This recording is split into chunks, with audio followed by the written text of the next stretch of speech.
सभी को नमस्कार। आज हम करेंगे टेस्ट नंबर 9 अर्थात 9। सब्जेक्ट मनोविज्ञान है। टॉपिक है हमारा मनोविज्ञान का अर्थ, क्षेत्र, चिंतन, कल्पना और तर्क। शुरुआत करते हैं हम पहले क्वेश्चन से।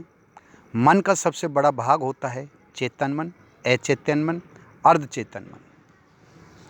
तो आपको बता दें, चेतन मन है जो हमारे वर्तमान और वास्तविकता से संबंध रखता है, जो कि 1/10 होता है। ये मनोविश्लेषणवाद फ्रायड ने 3 भाग बताए थे। अचेतन मन जो कि 9/10 होता है, जो दमित इच्छाओं का पर होता है। फिर है तीसरा अर्धचेतन मन, जो कि वस्तु देखकर भूल जाता है, जो कि 0% होता है। तो मन का सबसे बड़ा भाग होता है अचेतन मन 9/10, जो कि दमित इच्छाओं का भंडार होता है अचेतन मन। तो सबसे बड़ा भाग होता है अचेतन मन 9/10। बी राइट आंसर है। प्रश्न नंबर 2। लैटिन शब्द साइको का अर्थ है मन, व्यवहार, आत्मा। तो दूसरे का राइट आंसर है सी है। लैटिन शब्द साइको का अर्थ होता है आत्मा। प्रश्न नंबर 3। वर्तमान समय में मनोविज्ञान है मन का विज्ञान, व्यवहार का विज्ञान, आत्मा का विज्ञान। तो आपको पता है सर्वप्रथम मनोविज्ञान आत्मा का विज्ञान था, जो कि 16वीं सदी में आई थी, जिसके समर्थक हैं प्लेटो और अरस्तु। फिर आत्मा ने अपना परित्याग कर दिया। उसके बाद मन आया, मन का मनोविज्ञान कहलाया, जिसके समर्थन पोपोलॉजी थे, जो कि 17वीं शताब्दी में आई थी। फिर मन ने भी अपना परित्याग कर दिया। फिर चेतना आया, तो चेतने के समर्थक थे विलियम, जो कि 19वीं सदी में आया। फिर आया व्यवहार का विज्ञान, जो कि व्यवहार के समर्थक है वॉटसन, जो कि 20वीं सदी का कहलाता है व्यवहार।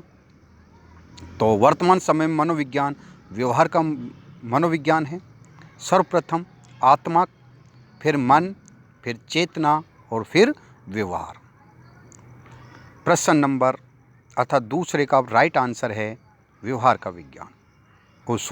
तीसरे का है व्यवहार का विज्ञान। दूसरे का तो आपको पता ही आत्मा आएगी। सी राइट है दूसरे में, और तीसरे में बी राइट है। प्रश्न नंबर 4। शिक्षा मनोविज्ञान नहीं है, सामाजिक मनोविज्ञान, अनुप्रयुक्त विज्ञान, आदर्श मूलक विज्ञान। तो शिक्षा मनोविज्ञान सामाजिक मनोविज्ञान भी है, अनुप्रयुक्त विज्ञान भी है, आदर्श मूलक मनोविज्ञान नहीं है। तो चौथे का राइट आंसर सी है। प्रश्न 5। शिक्षा मनोविज्ञान का केंद्र है बालक, शिक्षक, पाठ्यक्रम। तो शिक्षा मनोविज्ञान जो बालक होता है वो शिक्षा मनोविज्ञान का केंद्र होता है। जो शिक्षक होता है वह स्वतंत्र चर होता है, जिसको अपन स्वतंत्र केंद्र कह सकते हैं। पुस्तक आश्रित होता है। केंद्र इसलिए माना गया है क्योंकि बालक नहीं होगा तो शिक्षक किसको पढ़ाएगा, और पुस्तक भी जब बालक नहीं होगे तो पुस्तक भी क्या होगी। तो इसलिए इसको केंद्र माना गया है। शिक्षा मनोविज्ञान का केंद्र बालक है, आश्रित चर पुस्तक है, स्वतंत्र चर शिक्षक है। तो शिक्षक कौन सा चर हो गया? स्वतंत्र चर। पाठ्य पुस्तक कौन सा हो गया? आश्रित चर हो गया। तो ध्यान रखना, मनोविज्ञान का केंद्र बालक है, अर्थात ए राइट आंसर है। प्रश्न 6। साइकोलॉजी शब्द किस भाषा से बना है? इंग्लिश से, लैटिन से, ग्रीक से। तो बता दें, साइकोलॉजी शब्द लैटिन का भी है, ग्रीक का है। लेकिन ध्यान रखना, इसमें 6 में बी और सी दोनों ही राइट हैं, लेकिन ऑप्शन में दोनों नहीं मिलेगा, एक मिलेगा। या तो ग्रीक मिलेगा या फिर लैटिन मिलेगा, क्योंकि दोनों एक साथ नहीं मिलेगा। तो इसका दोनों ऑप्शन ही राइट है, लैटिन भाषा का भी है और ग्रीक का भी है। प्रश्न नंबर अर्थात 6 में 2 है, बी और सी दोनों राइट है। प्रश्न 7। मनोविज्ञान का वंजर काल किस शताब्दी को कहा गया है? तो 7वीं का राइट आंसर है। मनोविज्ञान 18वीं सदी को वंजर काल कहा गया है। प्रश्न नंबर 8। मनोविज्ञान की जननी किसे कहते हैं? समाजशास्त्र को, अर्थशास्त्र को, या फिर दर्शन शास्त्र को? तो 8वीं का राइट आंसर है दर्शन शास्त्र को मनोविज्ञान की जननी कहा गया है। हो सकता है आपको थोड़ा सा लगे कि ये राइट नहीं है, बिल्कुल यही राइट है, दर्शन शास्त्र मनोविज्ञान की जननी है। प्रश्न नंबर 9। हर्बर्ट की पंचपदीय प्रणाली में नहीं है प्रस्तावना, प्रस्तुतिकरण, उद्देश्य या फिर मूल्यांकन? तो राइट आंसर है 9वें का मूल्यांकन हर्बर्ट की पंचपदीय प्रणाली में नहीं माना गया है। प्रस्तावना है, प्रस्तुतिकरण है और उद्देश्य है, लेकिन मूल्यांकन पंच प्रणाली में नहीं है। डी राइट आंसर है। प्रश्न 10, जब एक छात्र कक्षा में प्राप्त अनुभव के आधार पर गणित की समस्या को स्वयं हल कर देता है तो शिक्षण के किस उद्देश्य की पूर्ति कर रहा है? अभिवृत्ति की, ज्ञान की या फिर ज्ञानोपयोग की? तो 10वें का राइट आंसर है ज्ञान उपयोग की पूर्ति कर रहा है। प्रश्न नंबर 11, कौन सा शिक्षण सूत्र नहीं है? ज्ञात से अज्ञात, सरल से जटिल, विशिष्ट से सामान्य या फिर अंश से पूर्ण की ओर? तो 11वें का राइट आंसर है अंश से पूर्ण की ओर नहीं होता है, बल्कि पूर्ण से अंश की ओर होता है। ये गलत राइट है आंसर है, तब अंश से पूर्ण नहीं होता है शिक्षण सूत्र। प्रश्न 12, सामाजिक अध्ययन शिक्षण का राष्ट्रीय पाठ्यक्रम बनाया गया 2003, 2005, 2006? तो 12वें का राइट आंसर है 2005 में सामाजिक अध्ययन शिक्षा का राष्ट्रीय पाठ्यक्रम बनाया गया। 2005 राइट आंसर है। प्रश्न 13, शिक्षण के लिए सत्य है, अंतक्रिया युक्त है, शिक्षक होना आवश्यक है, अनुदेशन शिक्षक का ही भाग है या फिर सभी? तो 13वें का राइट आंसर है डी सभी। प्रश्न नंबर 14, शिक्षण के आश्रित चर हैं, आश्रित पूछा है, तो शिक्षक, विद्यार्थी, पाठ्यक्रम? तो 14 का राइट आंसर है विद्यार्थी आश्रित है। विद्यार्थी क्या है? आश्रित है। शिक्षक स्वतंत्र है, वैसे पाठ्यक्रम भी आश्रित है, विद्यार्थी केंद्र है, लेकिन विद्यार्थी आश्रित है और इसमें हम पाठ्यक्रम पुस्तक भी ये पाठ्यक्रम भी कर सकते हैं। आश्रित जो आश्रित रहता है यानी विद्यार्थी है जो कि आश्रित है, लेकिन पुस्तक भी आश्रित है, लेकिन शिक्षक स्वतंत्र है। और अगर इसमें केंद्र होता तो केंद्र विद्यार्थी होता, तो ये दोनों भी राइट मान सकते हो आप, विद्यार्थी भी और पाठ्यक्रम भी। लेकिन अभी दोनों में से पूछ ले तो विद्यार्थी ही आएगा। आश्रित जो हमेशा आश्रित रहता है, तो आश्रित किस पर कौन रहता है भाई? शिक्षक रहेगा। किस पर रहेगा? पुस्तक पर। पुस्तक आश्रित नहीं हो सकती, तो विद्यार्थी इसका राइट आंसर है 14वें का। प्रश्न 15, मनोविज्ञान व्यवहार का शुद्ध विज्ञान है, यह कथन है वाटसन का, स्किनर का या वुडवर्ड का? ये वॉटसन का है। मनोविज्ञान व्यवहार का शुद्ध विज्ञान है, ये वॉटसन का है। प्रश्न नंबर 16, तुम मुझे कोई भी बालक दे दो, मैं उसे कुछ भी बना सकता हूँ, यह कथन है ये मैकडूल का, कोहलर का या फिर वॉटसन का? तो ये वॉटसन ने कहा था। प्रश्न 17, बालकों में सर्वप्रथम किस चिंतन का विकास आरंभ होता है? प्रत्यक्षात्मक चिंतन, अनुमान चिंतन, कल्पनात्मक चिंतन? अगर 17वें में पहले का, वो 17वें का पहला राइट आंसर है प्रत्याक्षात्मक चिंतन। प्रश्न 18, तर्क चिंतन का कौन सा रूप माना जाता है? उच्चतम रूप, विकसित रूप या फिर दोनों? तो ये दोनों ही रूप माने जाएंगे। प्रश्न 19, पूर्व ज्ञान व स्मृति के आधार पर पूर्व प्रेक्षित तथ्यों को नवीन रूप में प्रस्तुत करना कहलाता है? स्मृति, प्रतिमा या कल्पना? तो देखी हुई वस्तु, किसी वस्तु की अनुपस्थिति में स्मृति के आधार पर सर्वप्रथम मस्तिष्क में बनता है तो कल्पना ही बनेगी। 21, वह कल्पना जिसका प्रयोग भौतिक पदार्थ के निर्माण में किया जाता है कहलाता है रचनात्मक कल्पना, उत्पाद कल्पना या सृजनात्मक कल्पना? तो 21वें का, एक मिनट भाई, 20वें का थोड़ा प्रश्न ध्यान देना, दोबारा देखना। देखी हुई किसी वस्तु की अनुपस्थिति में स्मृति के आधार पर सर्वप्रथम मस्तिष्क में बनती है। 20वां रहेगा भाई। तो 20वें में सर्वप्रथम क्या बनती है? प्रतिमा बनती है। तो 19वें में तो सी राइट है, 20वें में प्रतिमा आएगा। देखी हुई किसी वस्तु की अनुपस्थिति में स्मृति के आधार पर सर्वप्रथम मस्तिष्क में बनती है तो प्रतिमा बनेगी, तो 20वें का बी राइट आंसर है। 21, वह कल्पना जिसका प्रयोग भौतिक पदार्थ के निर्माण में किया जाता है कहलाता है रचनात्मक, उत्पादन कल्पना, सृजनात्मक?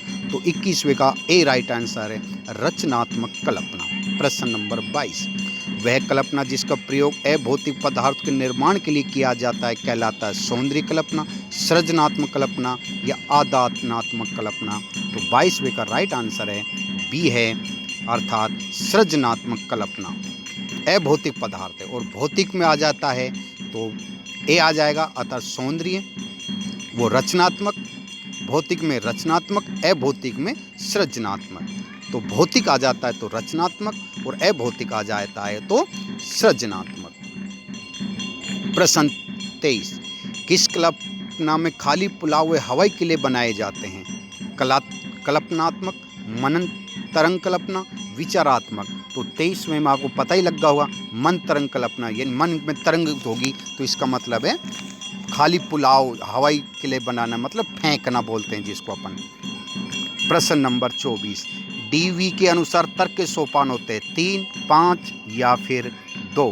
तो 24वें का राइट आंसर है डीवी के अनुसार तर्क के 5 सोपान बताए गए हैं। प्रश्न 25, जिस कल्पना में विगत अनुभव प्रतिमाओं के रूप में ज्यों के त्यों उपस्थित होते हैं उसे कहते हैं उत्पादक कल्पना, पुनरुत्थान कल्पना, सृजनात्मक कल्पना। तो 25वें में पुनरुत्थान कल्पना। तो सृजनात्मक तो होगा ही नहीं भाई, क्यों सृजनात्मक अभौतिक आएगा,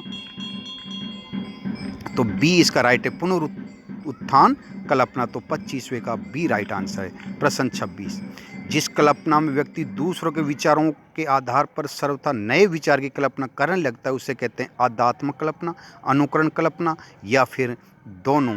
तो 26वें में दोनों ही आएगा, आध्यात्मक कल्पना और अनुकरण कल्पना, दोनों राइट है। 27, चिंतन मानसिक क्रिया का खालिस्तान पहलू है क्रियात्मक, भावात्मक या फिर ज्ञानात्मक? तो चिंतन मानसिक क्रिया का ज्ञानात्मक पहलू है। कौन सा पहलू है?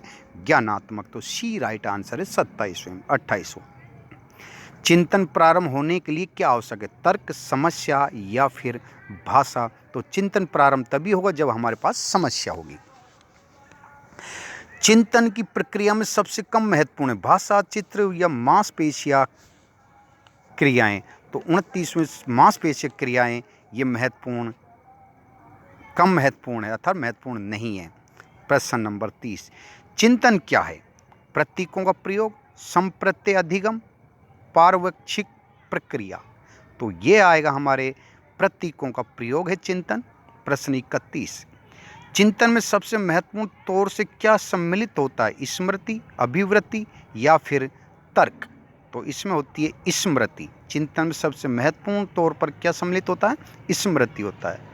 प्रश्न नंबर 32, कौन सी तर्क प्रक्रिया सामान्य से विशिष्ट की ओर होता है? निगनात्मक, आगनात्मक, समीक्षात्मक? तो 32वें का राइट आंसर निगनात्मक तर्क आएगा।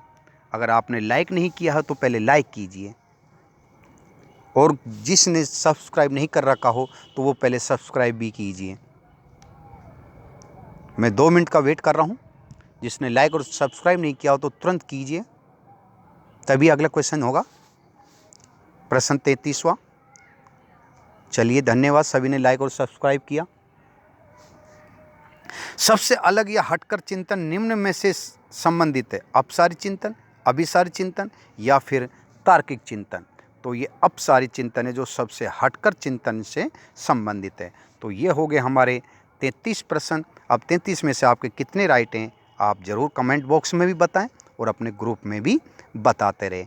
ये हो गए हमारे लगभग जो साइकोलॉजी थी, मनोविज्ञान थी, उसके सारे टॉपिक क्लियर हो चुके हैं, नोट टेस्ट हो चुके हैं। अब टेस्ट शुरू होगा हमारा, जो हमारी NCERT RBSC की जो बुक है 11वीं और 12वीं की साइकोलॉजी मनोविज्ञान, तो उसके 5 टेस्ट होंगे। कितने टेस्ट होंगे? 5 टेस्ट होंगे, और एक टेस्ट में कम से कम 30 क्वेश्चन होंगे, तो 5 में हो गए 150 क्वेश्चन। तो 150 क्वेश्चन बड़े महत्वपूर्ण क्वेश्चन होंगे, जो कि आपके साइकोलॉजी की जो 11वीं और 12वीं की बुक है उसमें से बनाए जाएंगे। तो आपका वो रिवीजन भी हो जाएगा, जो कि अभी हमारे नोट टेस्ट हुए साइकोलॉजी के, उनका रिवीजन भी हो जाएगा, और हमारी जो बुक है बुक भी हो जाएगी। क्योंकि आपके पास बुक नहीं है, कोई बात नहीं, अगर आपके नंबर कम आते हैं तो भी कोई प्रॉब्लम नहीं है। आप जो ये टेस्ट पढ़ेंगे तो अपनी नोटबुक में ज़रूर लिख लेना। और अगर आपको ये वीडियो अच्छा लग रहा हो तो अपने दोस्तों को, अपने सहेलियों को, अपने मित्रों को ज़रूर सेंड करें, ताकि और मैं अच्छा कर सकूं और अच्छा बना सकूं। तो हमारा नेक्स्ट होगा किसका? 11वीं और 12वीं की साइकोलॉजी मनोविज्ञान की बुक के टेस्ट होंगे, और वो टेस्ट होंगे 5। एक टेस्ट में कम से कम 30 क्वेश्चन होंगे, तो 5 में हो जाएंगे 150 क्वेश्चन के टेस्ट होंगे, और ये 2 दिन चलेंगे कंटिन्यू। चलिए, सभी को धन्यवाद।